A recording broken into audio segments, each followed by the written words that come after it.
విశ్వానికి సనాతన ధర్మానికి గోవనేది తల్లి లాంటిది. గావో విశ్వస్య మాతరః అని చెప్పి వేదంలోనే ఒక చోట కనపడుతుంది.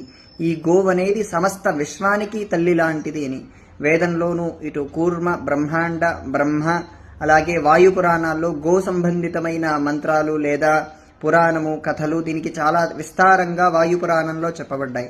అలాగే ఉపనిషత్తుల్లోనూ, ఆగమాల్లోనూ గోపూజ సంబంధితమైన విషయాలు, గో సంబంధితమైన విషయాలు చాలా ఎక్కువగా చెప్పబడ్డాయి. మన శాస్త్రాల రీత్యా గోవు చాలా పవిత్రమైనది. అలాగే మనం ఎవరం, ఏ హిందువు గోవుని జంతువు అని పిలవడు, గోమాత అనే పిలుస్తాడు. అటువంటి గోమాత ఈరోజు వధశాలకు తీసుకెళ్తున్నా మనందరం చాలా సైలెంట్గా ఉంటున్నాం. మన మౌనాన్ని విడనాడాలి. హిందువులందరూ ఈ గో విషయంలో కొంచెం ప్రతిఘటన తీసుకొచ్చి సనాతన ధర్మంలో ఉండే గో ప్రాముఖ్యతను అందరూ తెలుసుకొని గో విషయంలో అందరూ గలం ఎత్తాలి. కొన్ని వందలాది గోవులు రోజు వధశాలకు తీసుకెళ్తున్నా మనం మౌనంగా ఉన్నామంటే దీంట్లో మనమే తప్పు చేసిన వారం అవుతాం.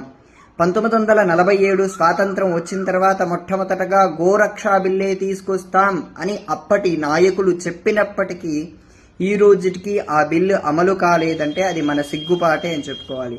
హిందువులు ఈ విషయంలో నిద్రను వదిలేసి గో విషయంలో జాగరూకులై ఉండాలి. విశ్వానికి సనాతన ధర్మానికి గోవనేది తల్లి లాంటిది.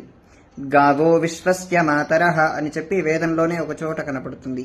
ఈ గోవనేది సమస్త విశ్వానికి తల్లి లాంటిది అని వేదంలోనూ, ఇటు కూర్మ, బ్రహ్మాండ, బ్రహ్మ, అలాగే వాయు పురాణాల్లో గో సంబంధితమైన మంత్రాలు లేదా పురాణము, కథలు దీనికి చాలా విస్తారంగా వాయు పురాణంలో చెప్పబడ్డాయి.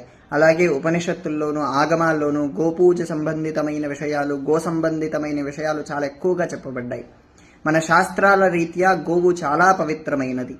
అలాగే మనం ఎవరం, ఏ హిందువు గోవుని జంతువు అని పిలవడు, గోమాత అనే పిలుస్తాడు. అటువంటి గోమాత ఈరోజు వధశాలకు తీసుకెళ్తున్నా మనందరం చాలా సైలెంట్గా ఉంటున్నాం. మన మౌనాన్ని విడనాడాలి. హిందువులందరూ ఈ గో విషయంలో కొంచెం ప్రతిఘటన తీసుకొచ్చి సనాతన ధర్మంలో ఉండే గో ప్రాముఖ్యతను అందరూ తెలుసుకొని గో విషయంలో అందరూ గలం ఎత్తాలి.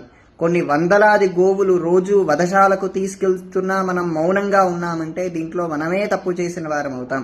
1947 స్వాతంత్రం వచ్చిన తర్వాత మొట్టమొదటగా గోరక్షా బిల్లే తీసుకొస్తాం అని అప్పటి నాయకులు చెప్పినప్పటికీ ఈ రోజుకి ఆ బిల్లు అమలు కాలేదంటే అది మన సిగ్గుపాటే అని చెప్పుకోవాలి.